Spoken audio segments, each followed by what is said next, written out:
Yes, Roma wines taste better because only Roma selects from the world's greatest wine reserves for your pleasure. And now, Roma Wines, R-O-M-A. Roma Wines present Suspense. Tonight, Roma Wines bring you Mr. Kirk Douglas in Community Property, a suspense play produced, edited, and directed for Roma Wines by William Spear. Suspense, radio's outstanding theater of thrills, is presented for your enjoyment by Roma Wines. That's R-O-M-A, Roma Wines. Those better-tasting California wines enjoyed by more Americans than any other wine. For friendly entertaining, for delightful dining. Yes, right now a glassful would be very pleasant. As Roma Wines bring you Kirk Douglas, the young American actor who made such an auspicious screen debut in The Strange Love of Martha Ivers. Mr. Douglas appears as George Mason, with Kathy Lewis as his wife Lois, in Community Property. Tonight's tale of Suspense. You sure manage to look sloppy in the mornings, don't you? Thanks. Coffee? Yeah. Maybe I shouldn't have qualified it. You look sloppy most of the times nowadays. Why should I waste my time looking glamorous for you? Oh, don't mind me. I'm just your husband. I just pay the bills. That's all I do. What bills? I should look like one of the 10 best women of the year on what I can squeeze out of you, I suppose. I'm not talking about clothes. But you could get your hair out of your face and put on a little lipstick for a change. Sure. Get up 3 hours early and go to the beauty parlor. All for the privilege of making your breakfast and listening to your sour cracks. What's the matter with you? Didn't you sleep well? What do you care? I thought maybe you'd been lying awake nights again, wondering how you're going to spend your share of Uncle Bert's $50,000. I never lie awake nights wondering how to spend any money that you ever got your hands on first. Well, you got something there. I've got better use for that money than letting it go into freak hats and imitation furs. Well, then stop harping about it. I don't care about the money. I don't want to see the money. I don't want to hear about the money. What you call this, coffee? That's what it says on the can. Yeah, you could even make stuff out of a can taste rotten. Look, if you don't like it, go get your breakfast at Schwab's drugstore. It's no pleasure for me. Well, I would if I could afford it. You know, you're not kidding me any, Lois. Kidding you? I've stopped even trying to communicate with you. And that doesn't prevent you trying to make my life as miserable as possible, though, does it? Your life. What kind of a life do you think I've had this past year? I can't even remember the last time I had a civil conversation with you. And as for anything else, I'm nothing more than a housekeeper around here, a housekeeper that doesn't get paid. Yeah, it's tough. Sometimes I wonder how you stand it.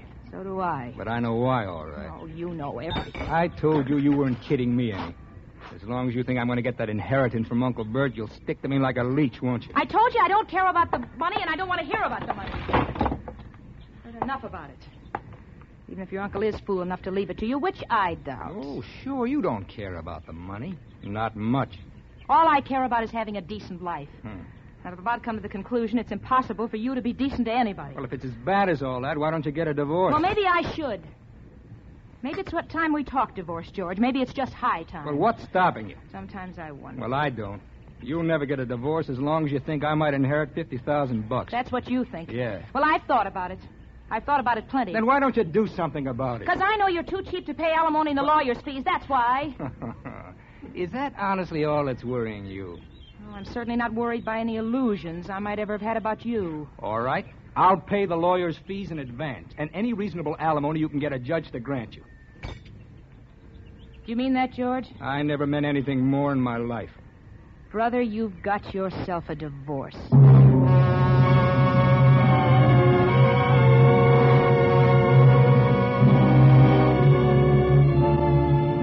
I tried to register shock and righteous indignation, but I could hardly keep my face straight.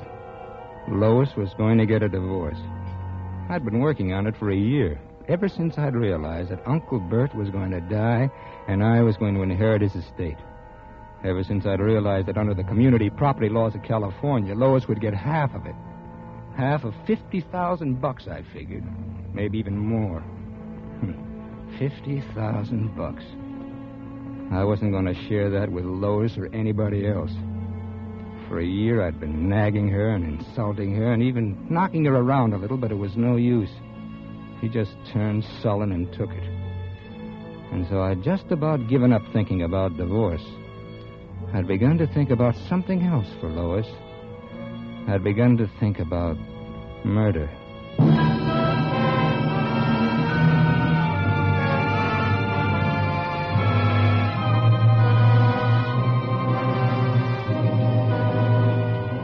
For Suspense, Roma Wines are bringing you Kirk Douglas in Community Property. Roma Wines' presentation tonight in radio's outstanding theater of thrills, Suspense.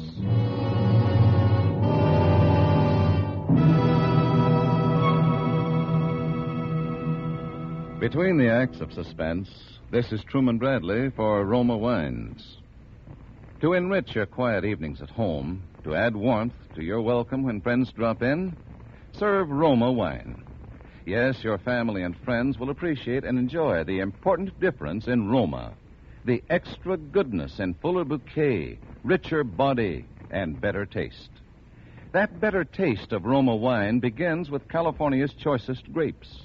Then, with ancient skill and America's finest wine-making resources, Roma master vintners guide this grape treasure unhurriedly to tempting taste perfection. These choice wines are placed with mellow Roma wines of years before. And from these reserves, the world's greatest reserves of fine wines, Roma later selects for your pleasure. So, for everyday enjoyment or gracious hospitality, serve Roma California Sherry, Port, or Muscatel. You'll find all Roma wines delightful, moderate, inexpensive, and always better tasting. That's why more Americans enjoy Roma than any other wine. And now, Roma Wines bring back to our Hollywood soundstage Kirk Douglas as George Mason and Kathy Lewis as his wife Lois in Community Property, a tale well calculated to keep you in suspense.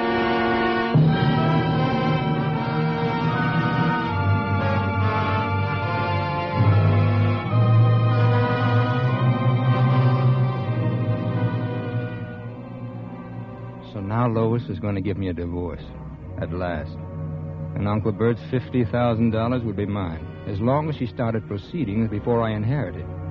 And knowing Lois, I figured now that she'd finally decided. She'd probably go to work on it that very afternoon.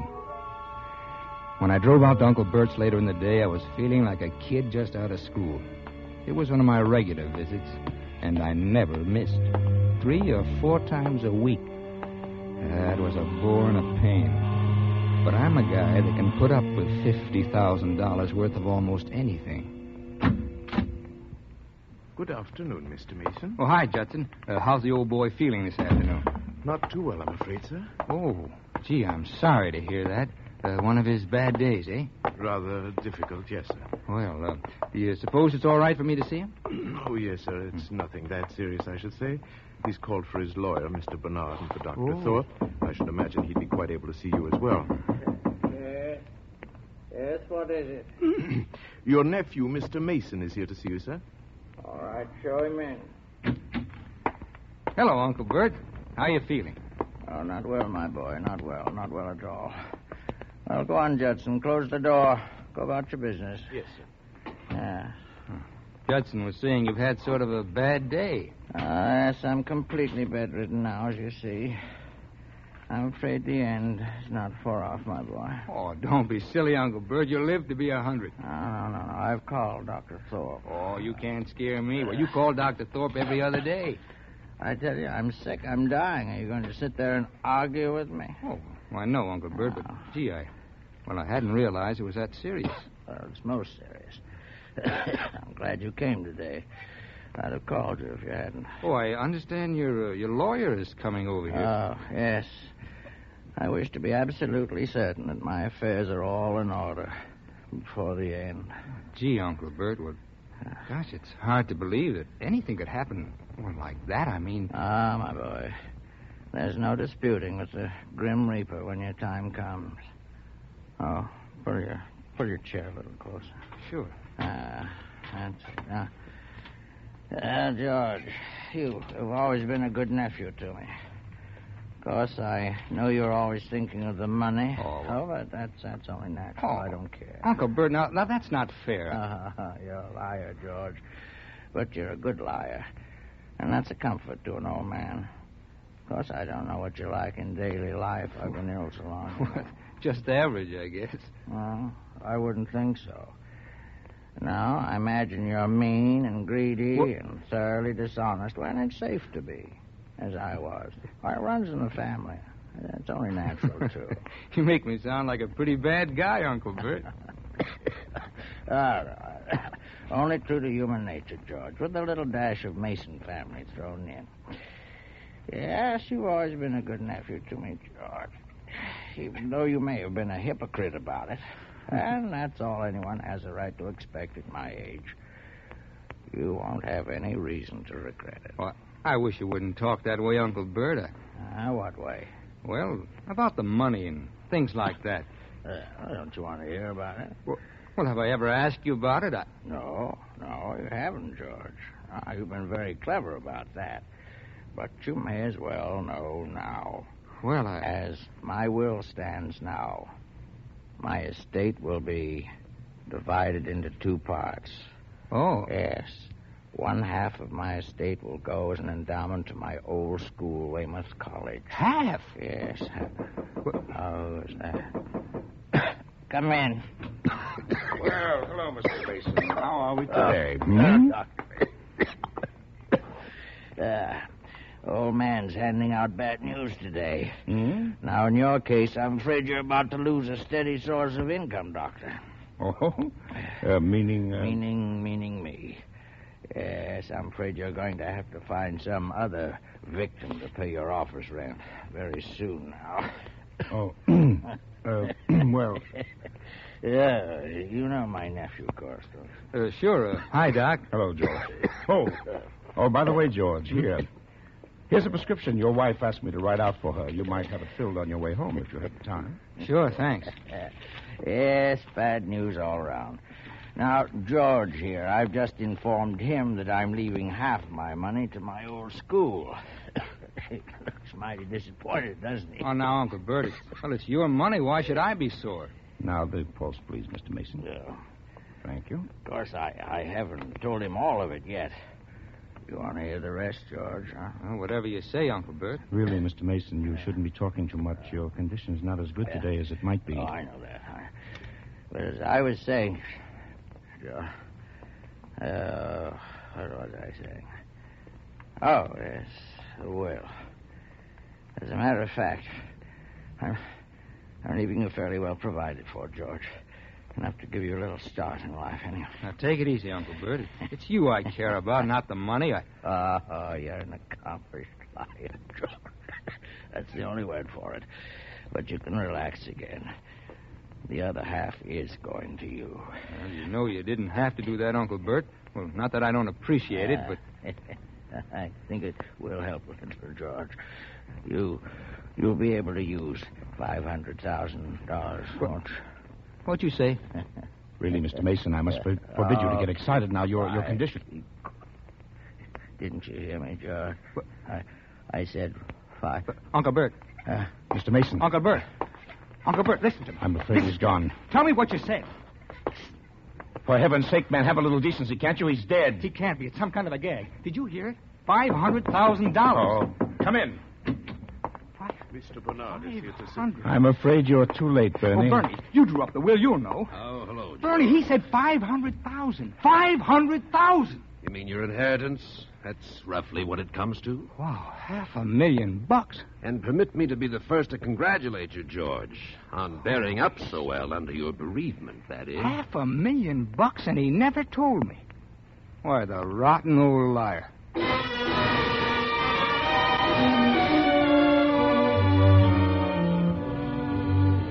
I left the house in a daze. I got in my car and started driving, just driving around. I don't know where I drove to. I just drove, and I must have spent that $500,000 500,000 different ways. But I wasn't in such a fog that I didn't do a little real thinking, too, about Lois. Because now if she got her divorce, she'd nick me for half that money anyway. And I wasn't having any of that. Not after what I'd been through. So it would have to be the other way. So I'd have to talk her out of the divorce, or it'd look too much like a motive. But first, I wanted to be absolutely sure of everything. I spotted a corner drugstore. It was late by this time, but I had Bernie's home number, so it didn't matter. Then, on the way past the drug counter, I remembered the prescription Doc Thorpe had given me. I think I had the idea right then. Yes, sir? How long will it take you to fill this? What? Oh, that won't take any time. Okay. Where's your phone? Just to your left, sir. Thanks.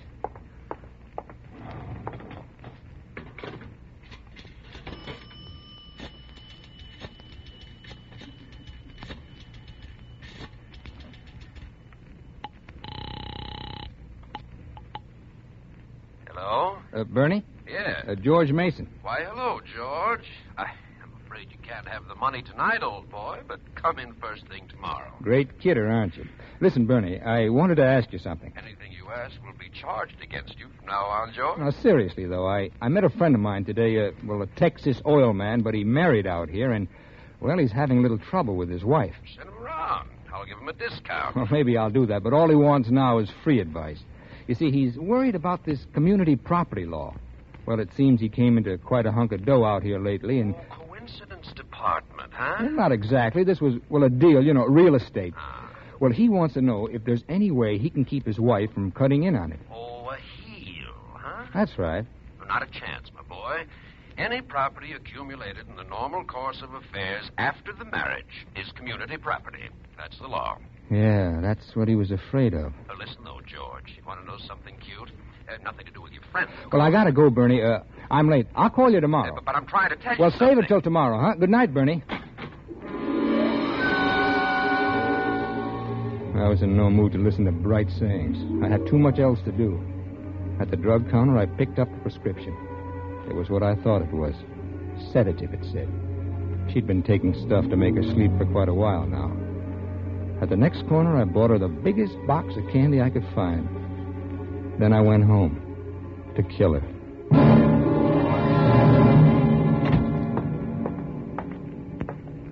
Lois? That you, George? Yeah. You going to bed? Yes. You're late.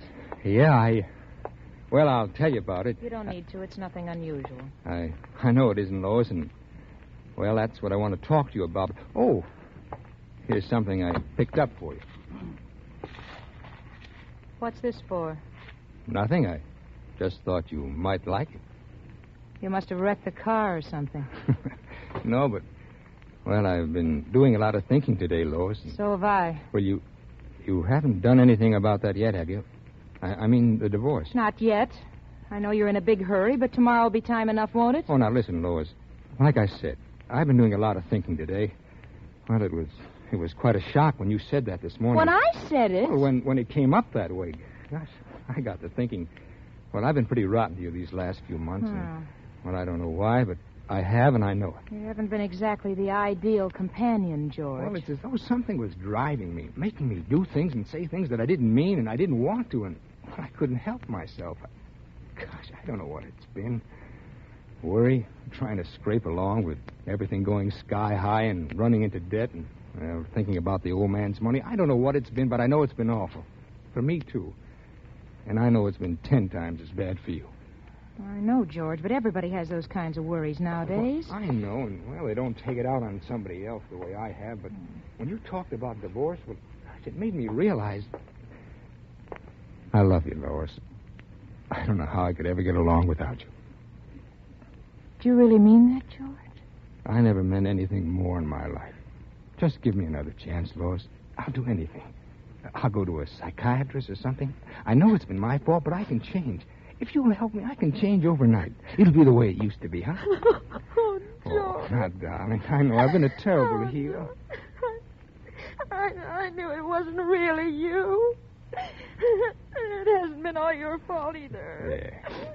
I've been sullen and nasty. I mean, I had to do something just in self-defense, just to keep from going crazy.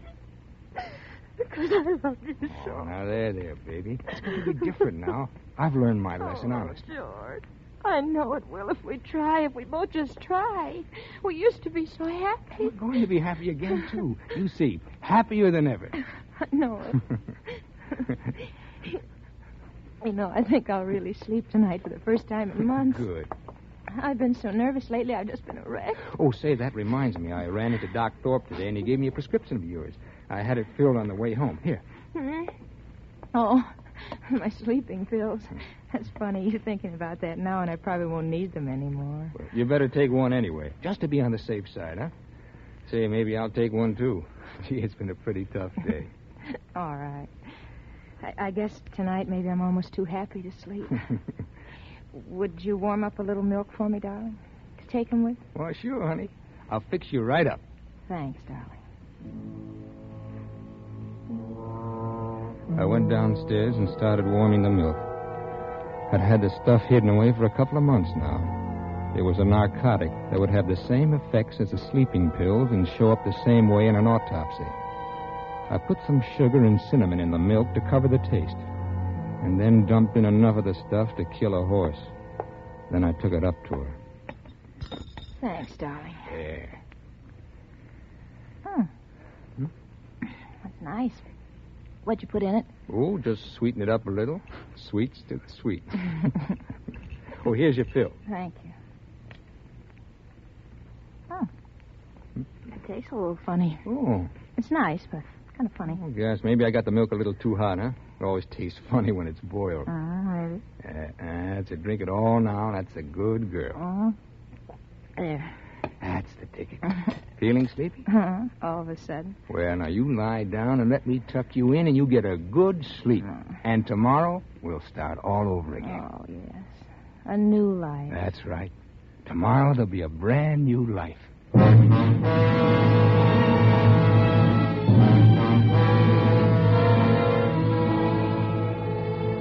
I took the glass downstairs and washed it out thoroughly and brought it back again half empty.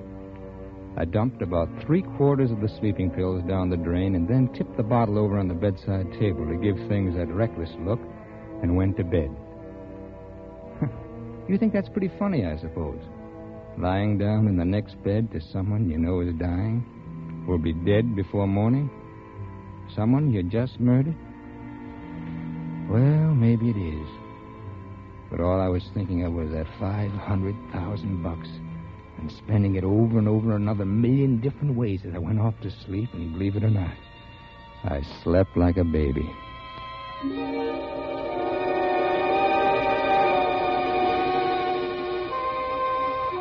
I woke up early feeling great, not knowing why for a minute, and then I remembered. I went over to look at Lois. She was lying just the way I'd left her. I put out my hand and touched her arm. That was all I needed to know. She was cold. Stone cold.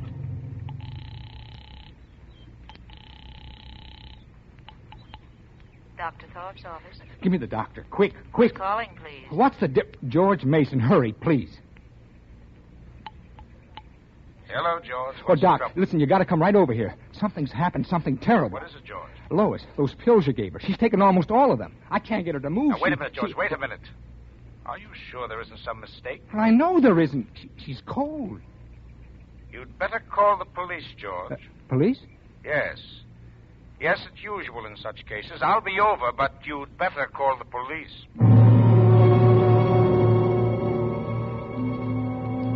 In about half an hour, they arrived. 2 plainclothes dicks and a man from the coroner's office. He and one of the dicks went in to look at Lois, and the other one stayed outside talking to me.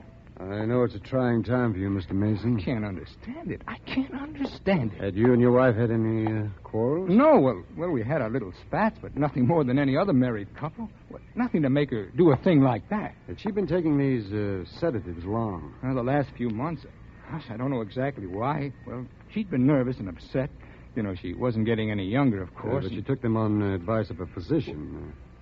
She was under a physician's care, I suppose. Oh, yes, Dr. Alexander Thorpe. Well, he saw her regularly. But he never told me there was anything mental. Mm-hmm. Oh, how about it, Doc? Narcotic poisoning. Pretty clear. If that bottle was full, when she went to work on it, she took enough to kill her, all right. And I got it filled for her only last night. Well, I guess that's about all, Mr. Mason. I'm Dr. Thorpe, the family physician. Oh, hello, John. Hello, Alex. You know Lieutenant Farley? How do you do, Lieutenant? Hello, Doc. Hello, George. You want to see the, I take it Mrs. Mason is dead? narcotic poisoning. Your prescription, wasn't it, Alex? Yes. Yes, so it was, but I'm afraid there's some discrepancy here. Discrepancy? Yes. I had been prescribing sedatives for Mrs. Mason for some time. Lately, however, I reached the conclusion that her mental health was such that the possession of drugs in any quantity would be dangerous. My last prescription, therefore, contained no sedative of any kind. What did it contain? Nothing. Sugar and a neutral base. Why, if Mrs. Mason died of poisoning, the poison was administered to her in some other form. You said administered? I did. From the evidence, I can reach no other conclusion. And neither can I. Well, Mr. Mason? Can I call my lawyer? You're entitled to do that. And from where I sit, Bud, looks like you're going to need a good one.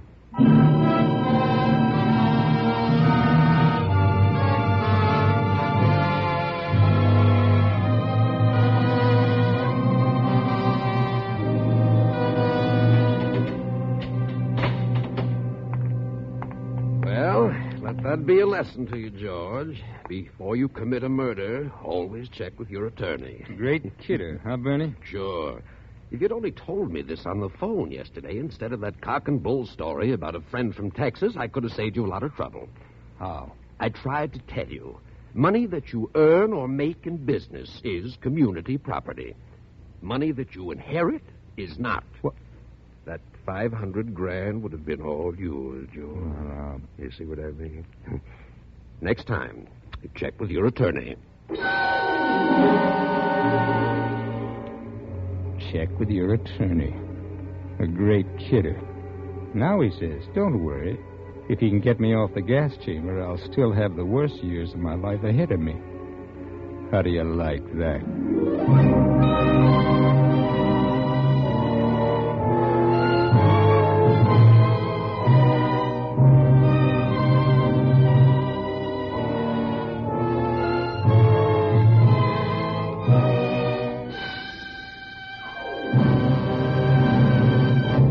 Suspense. Presented by Roma Wines, R-O-M-A, Roma, America's favorite wines. This is Truman Bradley, bringing back for a curtain call our suspense star of the evening, Kirk Douglas. Kirk, you know, millions of our suspense listeners will remember you as Barbara Stanwyck's husband in The Strange Love of Martha Ivers. Well, seeing you play the part of a weak, neurotic man, they'd never guess you were a wrestling champion in college. Well, Truman, you know, the difference isn't as great as you might think. No? You see, college wrestling was my first acting experience. See, that's where I learned to portray suffering. Well, since you were undefeated champion, Kirk, I imagine most of the suffering was done by your opponents. But you must have some other hobby besides wrestling, Kirk. After all, you can't be throwing your guests around the living room all the time, you know. Well, my wife claims my favorite hobby is eating. I do have an awful sweet tooth. You know, when it comes to eating cake, I'm worse than a 10-year-old at a birthday party. Say, speaking of birthday parties, Kirk, reminds me that your host of the evening, Roma Wines, has a gift for you. This hamper of Roma Wines with the compliments of Roma, the greatest name in wine. Well, thank you, Truman, and my compliments to Roma. And for that sweet tooth of yours, Kirk, let me suggest this. After dinner tomorrow, or with dessert, enjoy the tempting taste luxury of Roma California Port. Yes, brilliant, ruby red Roma Port, with its rich, full body and mellow, natural sweetness, is the ideal finishing touch to a fine dinner. And when friends drop in, add warmth to their welcome with Roma Port. You'll find Roma Port delightful with your favorite fruits or nuts, too. Truman, I'll remember that. And remember, Kirk, that in all Roma wines you enjoy an important difference. An extra goodness and fuller bouquet, richer body, and better taste. Yes, Roma wines taste better because Roma selects better tasting wines from the world's greatest reserves. That's why more Americans enjoy Roma than any other wine. I can't think of a better recommendation. Thank you, and good night. Kirk Douglas appeared through the courtesy of Hal Wallace Productions and can soon be seen in the RKO picture Out of the Past. Tonight's suspense play was written by Robert Richards from a story by Howard Leeds and Arthur Julian. Next Thursday, same time, you will hear Mr. Lloyd Nolan as star of Suspense. Produced and directed by William Spear for the Roma Wine Company of Fresno, California. This is CBS, the Columbia Broadcasting System.